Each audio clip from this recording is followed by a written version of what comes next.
Olá pessoal, me chamo Jean-Pierre e essa é a segunda aula do curso de Teoria do Conhecimento. Um curso que está disponível no meu site JP Filosofia para quem quiser fazer. É um curso aberto, gratuito, para todos aqueles que querem aprender um pouco mais sobre a teoria do conhecimento do ponto de vista filosófico.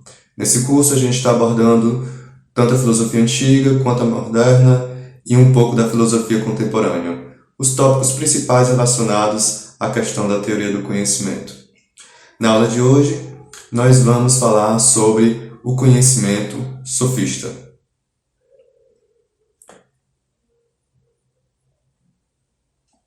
Vocês vão ver alguns slides aí, enquanto eu falo. Então, a primeira coisa que a gente tem que entender do ponto de vista sofista é que eles mudam a perspectiva do conhecimento na antiguidade. A gente viu na primeira aula que o conhecimento do ponto de vista dos primeiros filósofos era um conhecimento muito diverso. Era um conhecimento que abordava principalmente a arquê de tudo, a arquê do universo, a arquê do cosmos, ou seja, a origem, o princípio de tudo, principalmente do ponto de vista da natureza, ou da physis, para os gregos. Esse conhecimento da natureza vai, através dos primeiros filósofos, ser muito diversificado, no sentido de que cada filósofo vai propor uma arquê ou uma perspectiva que seja a origem do cosmos, ou a origem do universo, ou a origem da natureza. Quando a gente chega mais ou menos no século V a.C., começa a surgir um movimento de pensadores, principalmente, que são chamados de sofistas. Esses sofistas, eles vão começar um movimento diferente dentro da perspectiva do conhecimento. Porque, a partir de agora, a questão do conhecimento não é simplesmente a questão de entender o cosmos ou de entender a natureza e como essa natureza é ordenada, cosmologicamente. Ou ainda entender o que é a arquê, a origem ou princípio dessa natureza dentro da própria natureza ou de uma perspectiva teórica.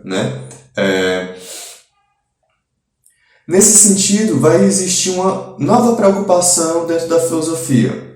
E essa preocupação ela é especificamente o homem. Isso quer dizer que o conhecimento passa a se voltar para uma perspectiva do ser humano, tanto na sua capacidade de conhecer, como na sua capacidade de argumentar aquilo que ele conhece, e também na sua capacidade de se posicionar em relação aos outros a partir do que ele conhece. Então, começa a existir uma perspectiva do conhecimento que é voltada para o conhecimento do ser humano, para o modo como ele expressa esse conhecimento, na sua linguagem, principalmente, e o modo como ele age na realidade a partir desse conhecimento que ele adquire. Então, os principais sofistas nesse período são Protágoras de Abdera, Górgias de Leôncio e Hípias de Elis.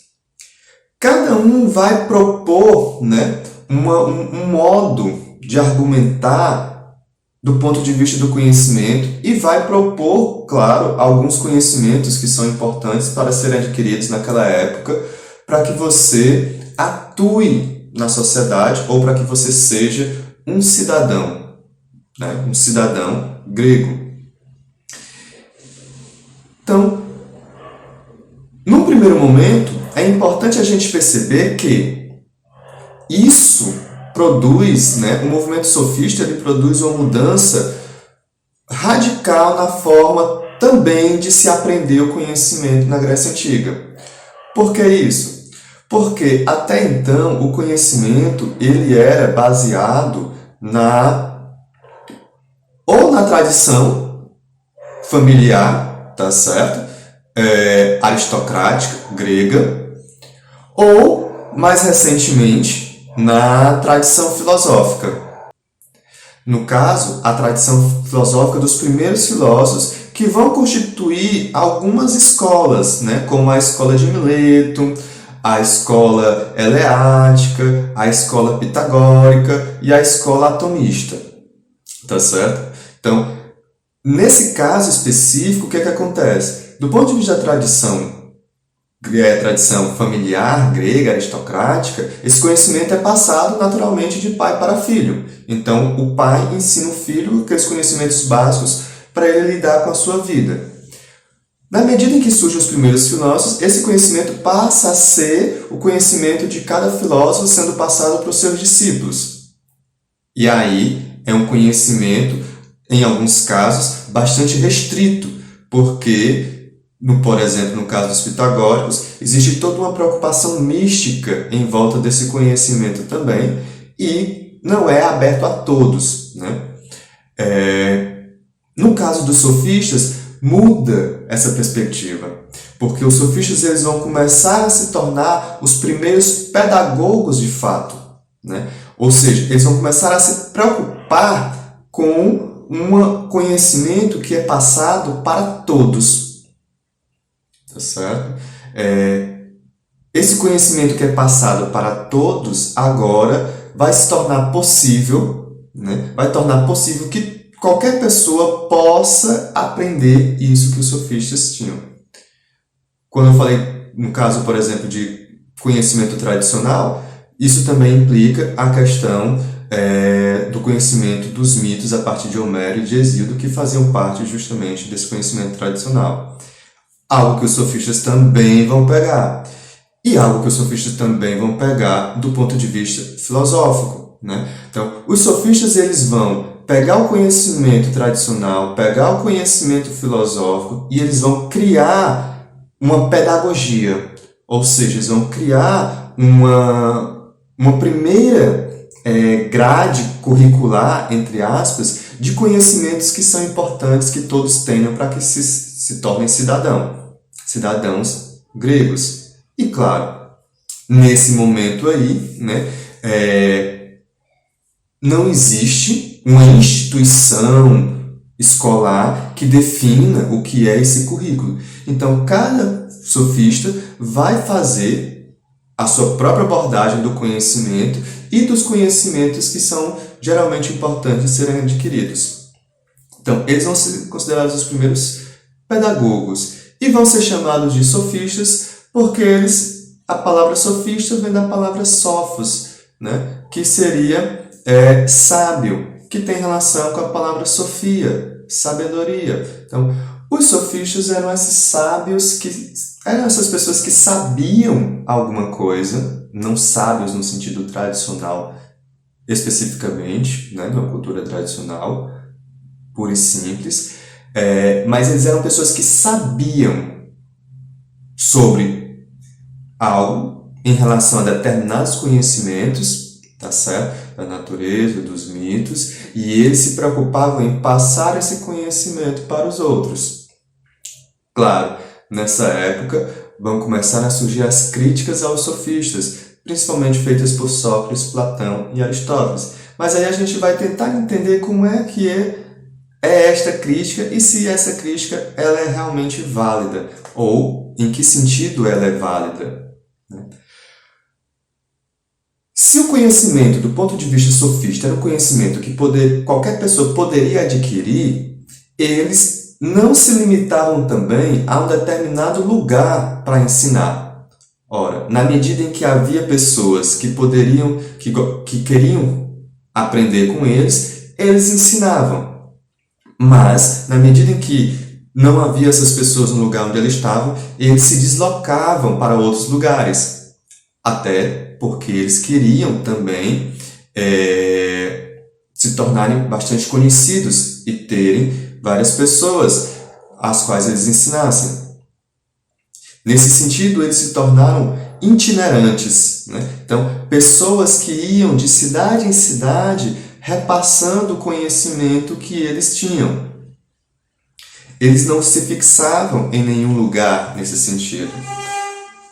Essa perspectiva de sair de uma cidade para outra, né, vai produzir uma nova mudança também dentro da perspectiva do conhecimento, que é a circulação de ideias. Como eu disse, no conhecimento tradicional, o conhecimento é restrito a uma família. Então as ideias só circulam ali, naquele meio familiar que tem relação com aquele conhecimento tradicional.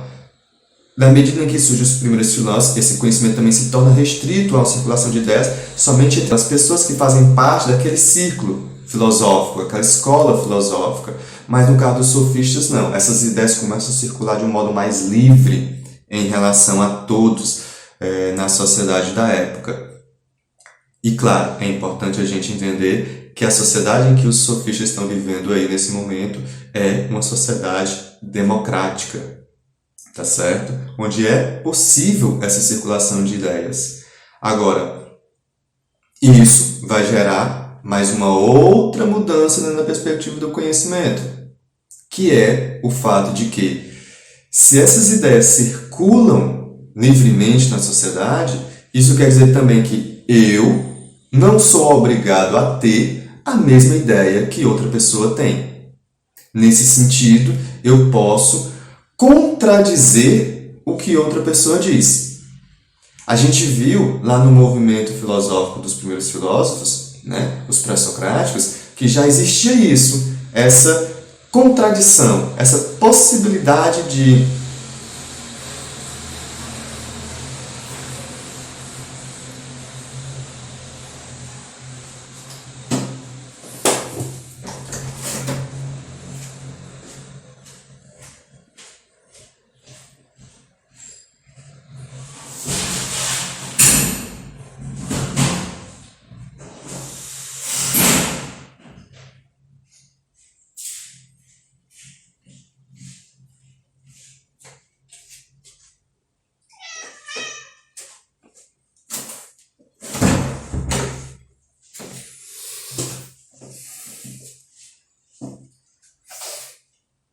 a gente viu que já existia essa possibilidade de um filósofo questionar outro filósofo dizendo algo totalmente oposto e contrário. E isso era muito defendido pelo filósofo Heráclito, primeiro filósofo, o filósofo pré-socrático Heráclito. No caso dos sofistas, isso vai ser radicalizado, no sentido de que eles vão não apenas estarem dentro de um movimento de ideias contrárias, mas eles também vão propor ideias contrárias. Ou seja, eles vão começar a propor uma forma de argumentação que tanto defende como se opõe a outras ideias.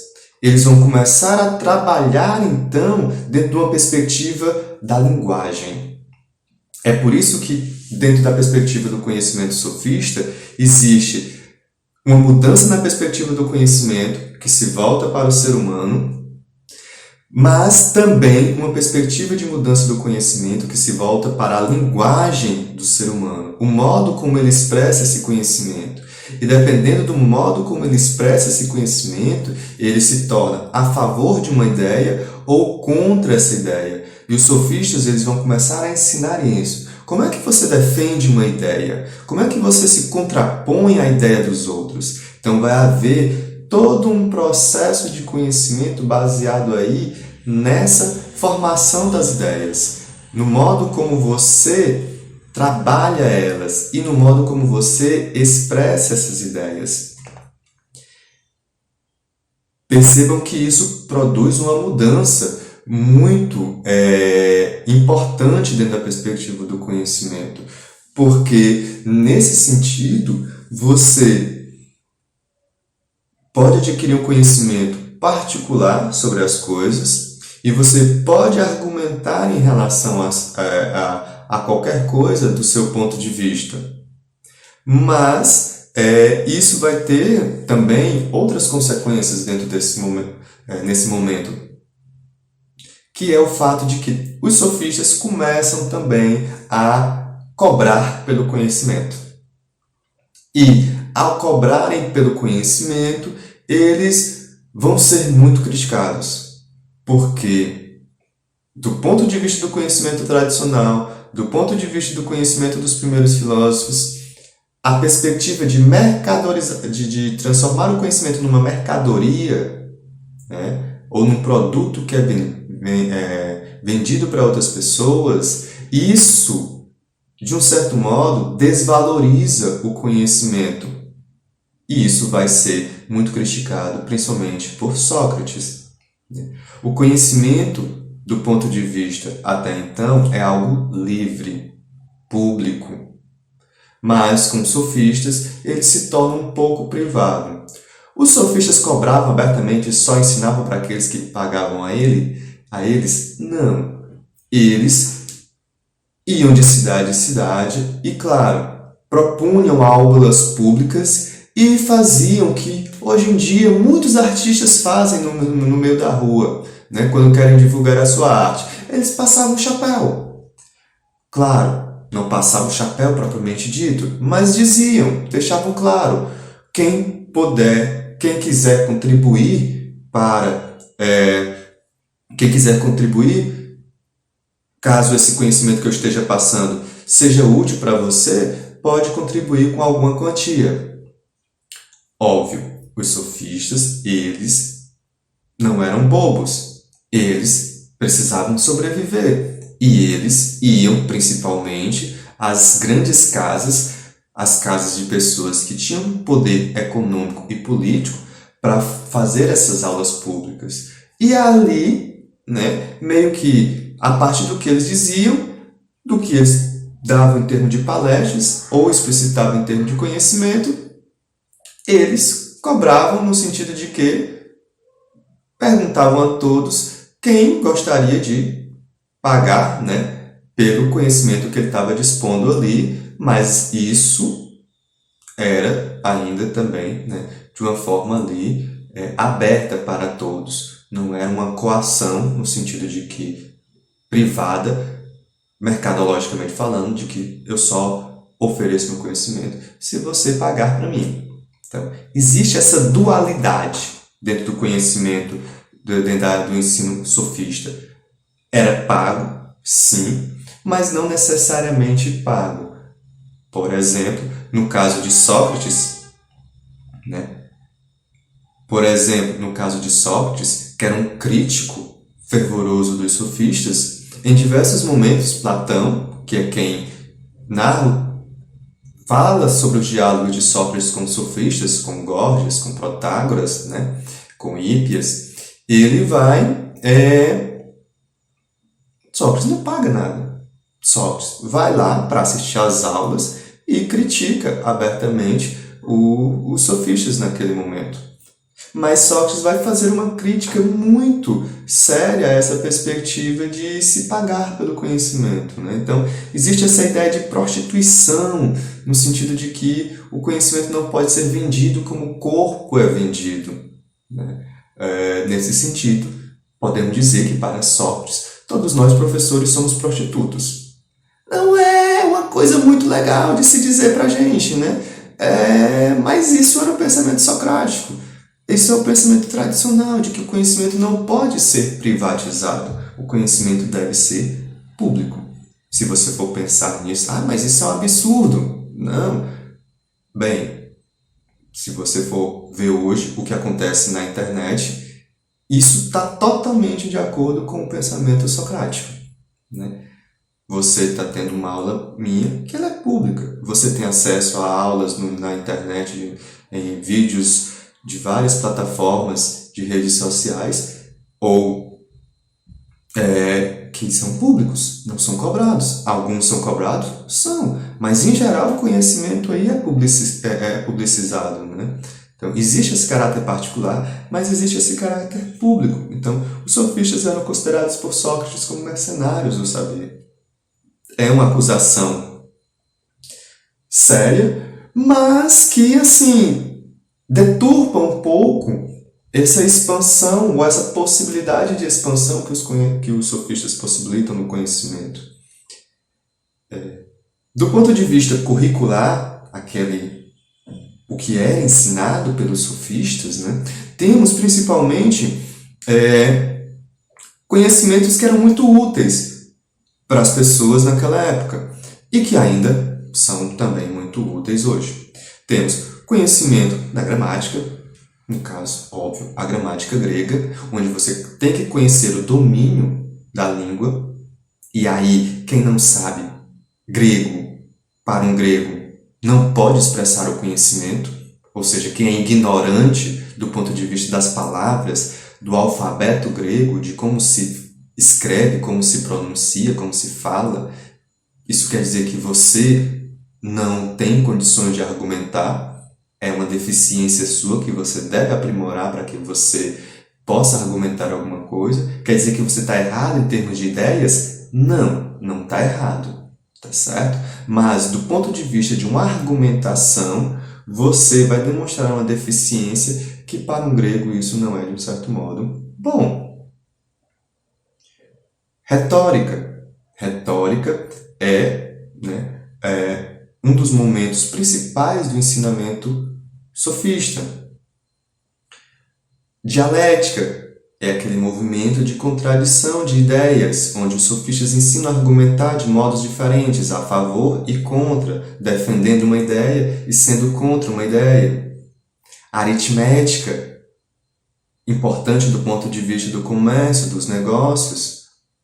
Por exemplo, Aristófanes, teatrólogo grego, vai dizer que Sócrates é um sofista porque Sócrates está ali comercializando o conhecimento, ensinando um conhecimento que é bom para os comerciantes também.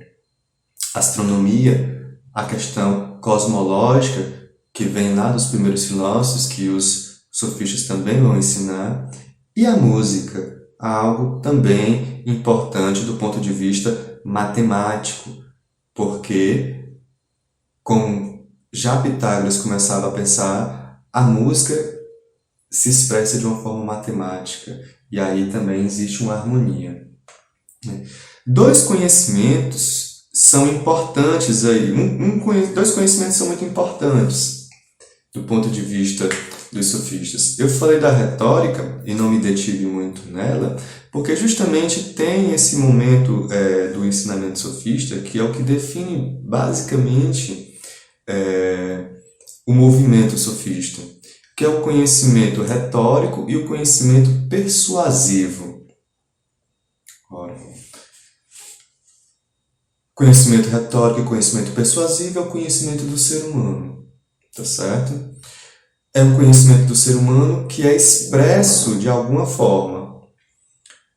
Essa expressão do conhecimento humano, ela é aprimorada do ponto de vista sofista, primeiramente a partir de uma retórica. A retórica, é essa arte do bem falar. Isso quer dizer que nós podemos falar de qualquer modo no nosso cotidiano, não há problema nenhum nisso. Mas, como os sofistas eles fazem parte de um movimento democrático grego, o que acontece? Quem se expressa melhor na ágora, na praça pública, na defesa das suas ideias, acaba fazendo com que as suas ideias sejam melhores aceitas. Nesse sentido, falar bem, saber impostar a voz, saber como argumentar, saber como se opor no seu argumento aos outros, isso é importante, isso faz parte da arte da retórica. A arte da retórica, então, vai pressupor toda uma ordenação do seu modo de falar. Então, existe todo um modo de falar que é aprendido para que justamente aquela pessoa que vai lhe ouvir entenda o que é que você quer dizer e aí, aceite como verdade o que você está dizendo. Isso também vai influenciar, vai ser algo que vai estar relacionado a uma outra arte dos sofistas ou um outro ensinamento dos sofistas, que é o conhecimento persuasivo. Esse conhecimento persuasivo é o fato de você saber como convencer as pessoas.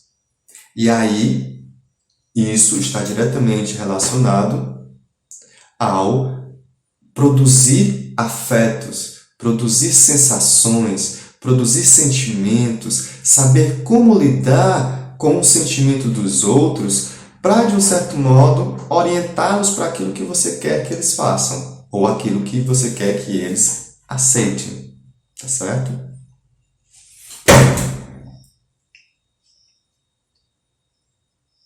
Ora, nesse sentido, a retórica me permite argumentar em relação às pessoas, ou o que eu penso. Mas na minha retórica também existe uma preocupação com a persuasão. Eu me preocupo como é que a pessoa está recebendo aquela informação. Me preocupo em falar de um modo que agrade aquela pessoa, que faça com que ela se aproxime do que eu estou pensando e, claro, aceite o modo como eu estou pensando. E nesse sentido, os sofistas vão ser essas primeiras pessoas, né, a criarem toda uma influência social em torno deles. E isso vai estar diretamente relacionado à questão democrática grega, à perspectiva política grega. Então, as pessoas não apenas defendem as suas ideias na Grécia Antiga, mas elas também querem que os outros aceitem as suas ideias. Então, elas aprendem a defender as suas ideias do ponto de vista argumentativo e ordenado, do modo retórico, e também elas querem que os outros aceitem, elas querem persuadir os outros a aceitarem o que elas pensam, influenciar os outros no seu pensamento, a pensar igual, do mesmo modo que eles, né? Então, esse aperfeiçoamento retórico, linguístico, né, é que os sofistas vão começar a propor. Ele vai produzir uma mudança também na nossa forma de conhecer as coisas. A nossa razão ela vai ser influenciada por esse movimento sofista nesse sentido, quando eles propõem toda uma coerência no modo como você fala. Ora, a coerência é, de um certo modo, você manter uma linearidade ou manter uma argumentação, de um certo modo, ali única, né, na defesa da sua ideia. É como uma redação, você tem que ser coerente. Se você começa falando sobre saúde, você não pode terminar falando sobre futebol, a não ser que, quando você fala de futebol, isso tem a ver com saúde, tá certo? Existe aí também, nesse caso, um rigor na argumentação. Esse rigor é justamente para que você não fuja ao tema da redação. Ora, se você se propõe a falar sobre saúde, o rigor aparece quando? Quando você começa a falar sobre futebol. Ora, e aí você tem que ser rigoroso. Futebol tem a ver com o tema saúde que você propôs no início? Se tem, ótimo, mantém na argumentação. Se não tem influência, tira, descarta. Isso aí você começou a fugir do tema. Então, o que você se propôs no início, você tem que seguir, né, até o fim. Por fim, tem também um processo de demonstração lógica ou demonstração racional disso que você está propondo. Essa demonstração racional é aquela perspectiva do conhecimento dos primeiros filósofos de que não basta você simplesmente dizer o que você pensa. Dizer o que você pensa não é, inevitavelmente, ter conhecimento algum. Tá certo? E isso fica muito claro com os sofistas no sentido de que o fato de você demonstrar quer dizer que você deve expor para as pessoas alguma coisa que faça elas acreditarem nisso. Isso quer dizer que vai ser verdade? Não, não necessariamente. Mas isso quer dizer que você tem conhecimento, tá certo? E que esse conhecimento só pode ser contradito por outra pessoa que tem conhecimento. E não adianta simplesmente você demonstrar todo esse conhecimento, uma pessoa chegar para você e dizer: ah, você está errado. Tá, tudo bem, se eu estou errado, me contradiga demonstrando em cada momento do que eu falei o que é que eu estou errado. Isso é um conhecimento do ponto de vista racional que os sofistas vão começar a fazer a gente pensar. Não basta simplesmente você dizer: ah, você está errado, você não sabe de nada. Não, não. Para um grego, para um sofista, isso é uma pura idiotice. não faz sentido nenhum. Ou você demonstra claramente que eu estou errado, em que aspectos, em que momento, em que situação, ou não. É você fazendo uma redação e colocando para o seu professor. Se o professor simplesmente diz para você que está errado aqui, errado ali, errado acolá, você vai se perguntar, mas onde? Por quê? Como?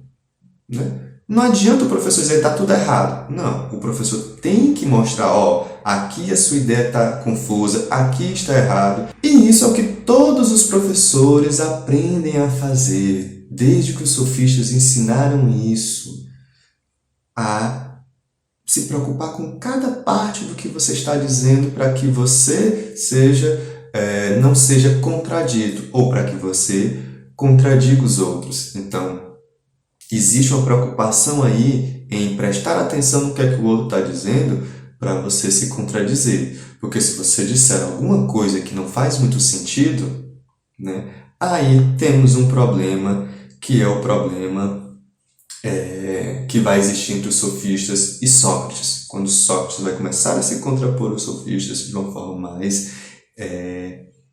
problemática, né? Argumento por argumento, colocando em questão cada coisa que os sofistas dizem. Tudo isso, pessoal, né, como eu disse no início da aula, tem a ver com o ser humano, com a perspectiva do homem. E aí eu vou abrir aqui um parêntese para uma questão ética e uma questão política. Aqui, o conhecimento é o conhecimento do homem exclusivamente. Isso quer dizer que é um conhecimento que somente os homens naquela época podiam ter, não mulheres. Mulheres tinham conhecimento naquela época? Tinham. Diversas filósofas nesse período, como Safo, vão ter um pensamento próprio. Mas o que se coloca em questão aqui é uma questão política. Então, o homem é o homem político. É o homem que pode participar na ágora de uma forma política. Então, esse conhecimento, ele é um conhecimento do homem baseado numa sociedade patriarcal que tem justamente como pressuposto a ideia de que só os homens podem debater politicamente, só os homens podem conhecer e, nesse sentido, expressar o seu pensamento para os outros e expressar o seu pensamento para os outros de um modo político. Nesse sentido, o homem aqui, é importante que a gente entenda que é o homem literalmente, o homem do gênero masculino, né? Não importa se ele é afeminado nesse sentido, ou se ele tem uma transversalidade na questão da sexualidade dele. Aí também é um outro aspecto, tá certo? Que é importante a gente considerar. O homem engloba aí toda uma perspectiva de gênero que não é nessa que não se, digamos assim, que se divide em termos de sexualidade. O homem, tanto hétero como homossexual, ele tem poder de fala aí, nesse caso aí, por ele ser homem. A sexualidade dele não entra em questão. Basta a gente perceber, por exemplo, no diálogo Platão, como ali existe tanto um ponto de vista de um homem, por assim dizer, hétero, como existe um posicionamento também de homens que são homossexuais. Essa não é a questão, a sexualidade aí nesse caso não é importante do ponto de vista do conhecimento. O que importa aí é a questão mais genérica do homem. Agora, mulher está excluída aí dessa perspectiva, tá certo? E eu tô explicando isso porque a gente tem em Protágoras, né? A gente tem em Protágoras uma expressão clara do que é esse conhecimento do homem a partir dos sofistas, quando ele diz que o homem é a medida de todas as coisas, daquelas que são por aquilo que são e daquelas que não são por aquilo que não são. Essa frase de Protágoras, né, é extremamente importante em vários aspectos. Primeiro, porque coloca a perspectiva do homem, a importância do homem no conhecimento. O conhecimento só existe a partir do homem. É o homem que define o que é e o que não é do ponto de vista do conhecimento. O que é e que não é todas as coisas. Ou o que pode ser conhecido e o que não pode ser conhecido sobre todas as coisas. E nesse sentido, há um resgate, por exemplo, do pensamento de Parmênides, entre ser e não ser. Mas quando Protágoras diz que o homem é a medida de todas as coisas, também tem essa ideia embutida aí de que, o homem é o que estabelece essas regras para o conhecimento. Desse ponto de vista, não é levado em conta nessa medida a natureza, nem tampouco os animais e nem tampouco a mulher. O homem como a medida de todas as coisas quer dizer também, e aí a gente pode antecipar um conhecimento moderno, quer dizer também o homem é a razão de todas as coisas. Ou seja, é ele que estabelece o conhecimento de todas as coisas. E nesse sentido, o homem ele é aquele que possui a verdade ou possui a capacidade de expressar a verdade ou construir a verdade e expressar essa verdade a partir da sua linguagem, do seu discurso ou daquilo que os gregos chamam de logos, que é uma linguagem, um discurso falado que pode também ser escrito. E aí temos uma última mudança e uma mudança radical dentro da perspectiva do conhecimento a partir dos sofistas nesse momento. Por quê? Porque nesse momento existe aí um estabelecimento da verdade a partir de uma concepção exclusivamente humana. O Logos não é divino. O Logos não é uma apreensão minha ou uma inspiração que eu tenho a partir de algum Deus. O que eu falo não é algo poético no sentido de que o que eu estou dizendo é algo inspirado por alguma divindade ou por algo que eu não tenho conhecimento. Não. O Logos, agora, o que eu digo, o que eu falo, é uma expressão do meu conhecimento, da minha observação da realidade, do meu modo de trabalhar a minha linguagem, do meu modo de organizar os meus pensamentos. Ele é exclusivamente, nesse caso, humano.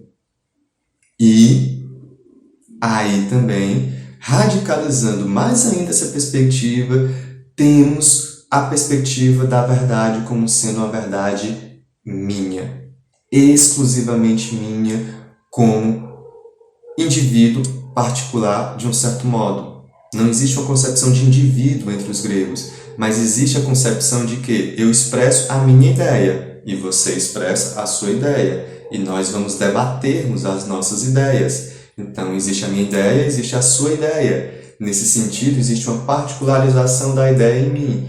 Então eu vou argumentar de modo que eu quero, ou do modo como eu penso que é a verdade, do modo como eu quero retoricamente e do modo como eu penso que é a verdade. Você pode se contrapor? Pode. Deve se contrapor? Deve. A questão é que a partir de agora a verdade vai ser definida não por mim e não por você simplesmente, mas pela essa contraposição, essa argumentação. E claro, a minha verdade pode prevalecer sobre a sua dentro de uma perspectiva democrática de ideias. Então, vejam que nós agora temos uma compreensão do conhecimento muito, muito maior do que a gente tinha, muito maior, não, mas diferente do que a gente tinha dos primeiros filósofos. Maior no sentido de que a gente está ampliando. Percebam que o conhecimento filosófico ele começa com o conhecimento da natureza, do universo, mas ele se amplia agora para o conhecimento do homem, da sua linguagem, do modo como ele se relaciona com as pessoas na sociedade.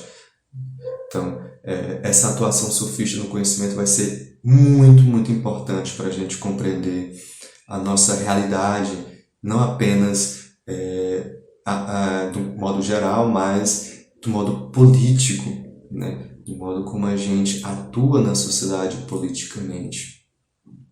Tem problemas do ponto de vista sofista? Tem, mas isso aí é uma questão para a próxima aula com o conhecimento de Sócrates ou o conhecimento socrático. Tá bom? Obrigado pela atenção de vocês, quem assistir a este vídeo. Quem quiser fazer o curso completo, está disponível no site, né? Vai estar disponível no site estes vídeos e atividades para serem feitas também, né? São 5 atividades de cada período histórico, né? São 5 aulas e 5 atividades de cada período histórico, filosofia antiga, moderna e contemporânea.